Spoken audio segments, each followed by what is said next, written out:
नमस्कार दोस्तों, एक बार फिर से स्वागत करते हैं हिट हॉरर हंटर की इस एक डरावनी कहानी में। दोस्तों, अगर आपने इस कहानी का पहला पार्ट नहीं देखा है तो पहले जाके पहला पार्ट देखिए। पहले पार्ट का जो लिंक है वीडियो के डिस्क्रिप्शन में आपको मिल जाएगा। वहां से जाकर पहला पार्ट आप ज़रूर देखें, क्योंकि तभी आपको दूसरा पार्ट समझ में आएगा। वह जाकर अपने सामने खड़े हुए नीम के पेड़ के नीचे गड्ढा खोदने लगा और उसने कहने लगा, मेरा भाई आएगा, मेरा भाई आएगा। वह कहे जा रहा था। दोस्तों, उस नीम पर वह रोज़ सुबह दूध चढ़ाते थे। उसे अपने देवता का निवास मानते थे। इधर उसके भाई की पुकार सुन के उनके देवता निकल आए। उधर रात हो गई थी और राजीव को उन भूतों ने घेर रखा था। भाई, वह खुद बता रहा था, भाई क्या बताऊं, उस रात की बातें याद करके मैं अब भी डर जाता हूं। वहां पर इतने भूत एक साथ मैंने क्या किसी ने सपने में भी देखे होंगे। किसी की गर्दन अलग, कोई बिना आँख, कोई कान का, बिना ढांचे का, मेरे चारों तरफ तांडव कर रहे थे। मैं कभी ज़िंदगी में सोच नहीं सकता कि ऐसा दिन भी आएगा। ऐसी तरह से आवाज़ें निकाल रहे थे जैसे सारा जंगल उनकी आवाज़ से गूंज रहा था। मुझे लग रहा था कि मैं अब बचने वाला नहीं हूँ। लगता है ये लोग मुझे मार डालेंगे। मैं तो इतना डरा हुआ था कि मैं रो रहा था कि अचानक घोड़े के पैरों की आवाज़ आई। सब लोग एकदम शांत हो गए। इन सब लोगों ने आसपास तोड़ दी। अब हमें राजीव नहीं मिलेगा। सब लोग वापस आ गए। सारे घर में मातम सा छा गया।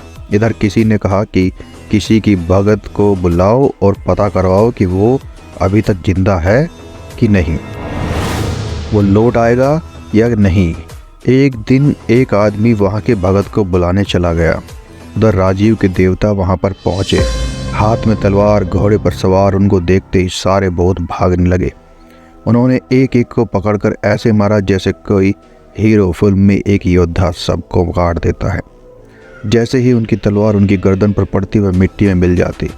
यह सब राजीव अपनी आंखों से देख रहा था। तब उस घुड़सवार ने कहा कि तुम अब चिंता मत करो, मैं आ गया हूँ और सुबह तक कोई तुम्हें लेने आ जाएगा। अब तुम बेफिक्र सो जाओ। उनके आने से मेरा सारा डर खत्म हो गया और मैं आराम से सो गया। इधर भगत जी आ गए। उन्होंने अपना ध्यान लगाकर देखा और कहा, तुम्हारा लड़का सही सलामत है और कल आ जाएगा। तुम्हें चिंता करने की कोई ज़रूरत नहीं है। वहाँ पर तुम्हारे देवता पहले ही पहुँच चुके हैं और राजीव का भाई अभी भी वहीं पर बैठा है और कहे जा रहा है, मेरा भाई आएगा। वह किसी की भी बात नहीं मान रहा है। जो भी उसे वहाँ से उठाने की जाता वो उसे धकेल जाता। सुबह उसकी आँख खुली तो वहाँ पर एक आदमी उन्हें उससे पूछा कि तुम कहाँ से आए हो और कहाँ जाना है। मैं तुम्हें घर पहुँचा देता हूँ। वह अपनी साइकिल पर बिठाकर उसे घर छोड़ देता है। घर वालों को देखकर वो ऐसा रोया कि बेहोश हो गया। 3 दिन तक भूखा प्यासा कमज़ोर हो गया था। फिर उसे अस्पताल ले जाया गया। वहाँ 2-3 दिन बाद ठीक हो गया। तो दोस्तों, ये थी डरावनी और भूतनाशक बाबा की कहानी।